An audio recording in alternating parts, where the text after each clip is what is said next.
great deal of speculation in the industry about what would happen next as a result of the recent market meltdown. First of all, who is currently purchasing? Since most of what we have seen is the institutions promoting the space, relatively few retail people are actually purchasing cryptocurrency at this time, and in a moment, I'll elaborate on that further. Start by saying, sit back, unwind, and welcome to the Peppercoin channel, everyone. If you are new to the channel, I hope you will subscribe by the end of this video. Recently, 360 Trader posted something in which he said, "Who is buying down here?" And there are essentially very few people who can answer that. When we consider retail, it's a little afraid at the moment. For example, they have PTSD from 2020, 2021, and 2022. However, the major institutions and Wall Street have already established themselves in this area, and it took time for that to happen. Years passed. As far back as 2016, I can recall companies like Standard Chartered, Santander, and Bank of America.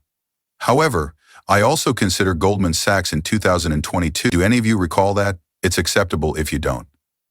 In 2022, Goldman Sachs began offering crypto custody services. Before now, it seems as though no one was genuinely examining the institutional players. For this reason, when we consider, okay, who will be making the purchase here?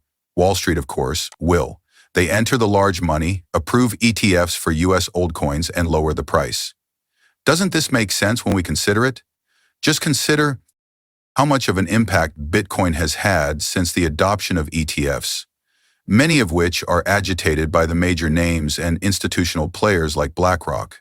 They discuss everything that people want to hear about Bitcoin and Ethereum, for example, when they appear in the mainstream media. I have said this as well, correct? For example, these major actors are influencing the retail industry by informing them about Ethereum and Bitcoin. In the meanwhile, they are promoting old coins. As an example, they are genuinely using some old coins, such as Ondo. Additionally, the SEC has acknowledged Grayscale's request for a Cardano ETF. Keep in mind that the SEC's recognition of these ETFs is the first step. Additionally, we are aware that they accept the XRP ETF. They also acknowledged Algo, I think. I could be mistaken, but it looks like they're moving quickly on these ETFs during a huge sell-off, when no one is paying much attention to any bullish statement like this. Once more, it seems like a lot of these things are arranged in such a way as to, I would say, distract everyone.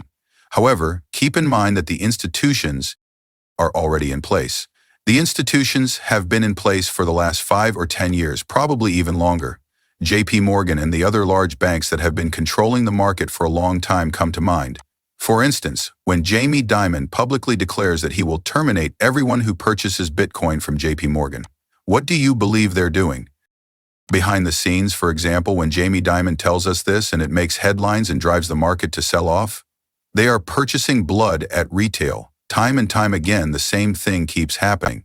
Usually, when they warn you of a huge crash, the exact opposite is occurring. Additionally, keep in mind the words of Archic CEO Graham Rodford. "We're at a tipping point," he added. "We have reached a turning point in the widespread usage of digital assets for practical applications. Now that financial institutions are aware of this, we are thrilled to contribute to their adoption of the technology by putting their assets on the XRP ledger." This was the Archic's announcement that caused a stir, and if we consider this, we go on to the events that occurred.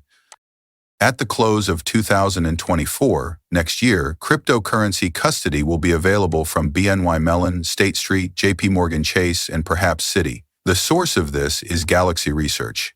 It begins to make a lot of sense when we consider this and then move over to this announcement from January 9th, Standard Chartered, an asset manager worth $870 billion, will provide Bitcoin and cryptocurrency custody services in Europe.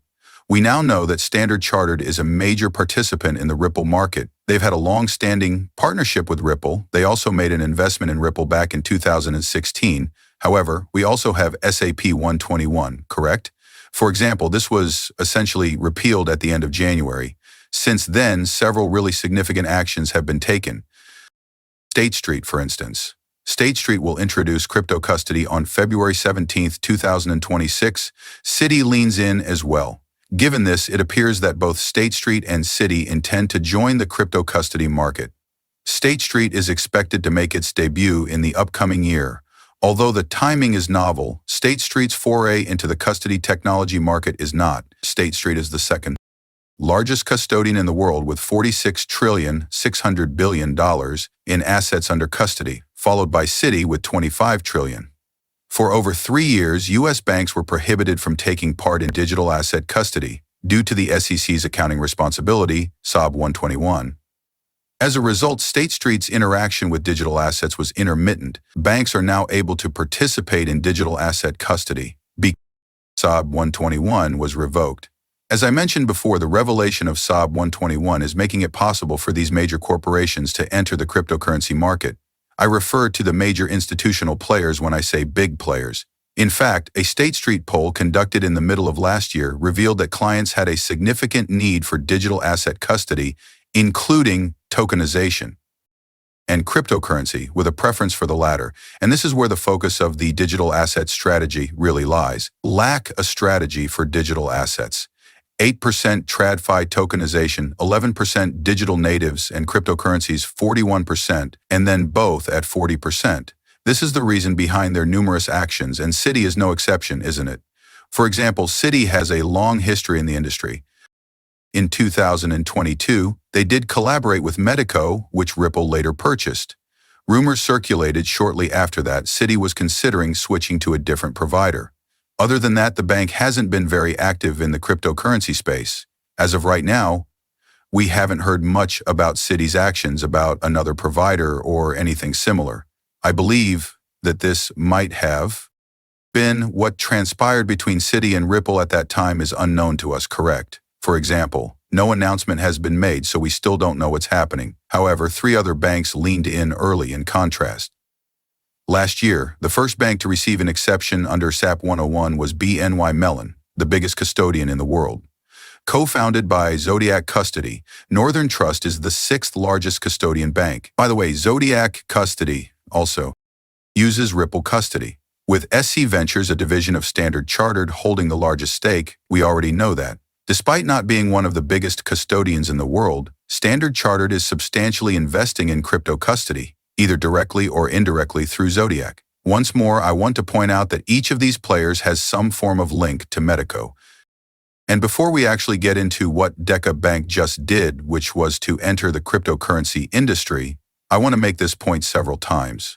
Deca Bank, a significant German financial institution with assets under management surpassing 370 billion euros, has entered the cryptocurrency industry by offering its institutional clients cryptocurrency trading and custody.